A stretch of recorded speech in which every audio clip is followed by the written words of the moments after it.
Kwanza namshukuru Mwenyezi Mungu, nafikiri tuko vizuri, atmosphere hapa South Africa iko vizuri. Tumefanya mazoezi siku ya pili leo na wachezaji wanaonekana wako katika afya njema, hatuna injury, serious injury mpaka sasa hivi. Wachezaji wote ambao tumekuja nao wako vizuri, wanajaribu kufanya mazoezi. Inanitia nguvu, unaona kila mmoja anajaribu kuhakikisha kwamba yuko vizuri na anataka kucheza kuisaidia nchi yake. Kwa hivyo ni kitu cha faraja kupata kitu kama hichi kwa aina ya wachezaji ambao tumekuja. Anafikiri ni kitu kizuri FIFA Day kupata mechi za aina hii. Bafana ni timu kubwa, tunawaheshimu na nafikiri mimi ni nafasi ya kwetu sisi, especially kama sasa tunakaribia kwenda kucheza kwenye CHAN, si ndio?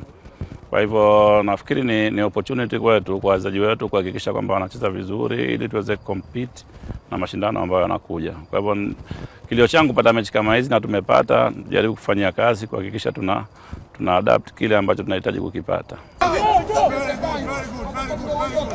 Hali ya hewa nzuri, jambo la msingi kwamba sasa hivi tumekuwa experience sana hizi hali za hewa kwa baridi kiasi fulani.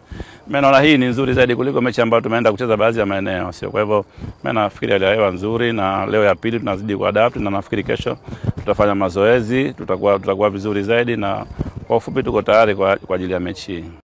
Cha kwanza tunashukuru Mwenyezi Mungu, tumemaliza mazoezi salama na kimaandalizi.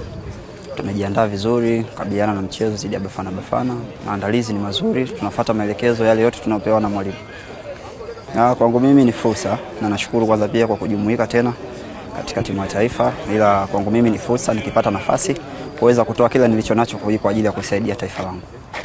Kiukweli hali ya hewa hapa ni ngumu, ni tofauti na nchini kwetu Tanzania. Hali ya hewa hapa ni baridi sana.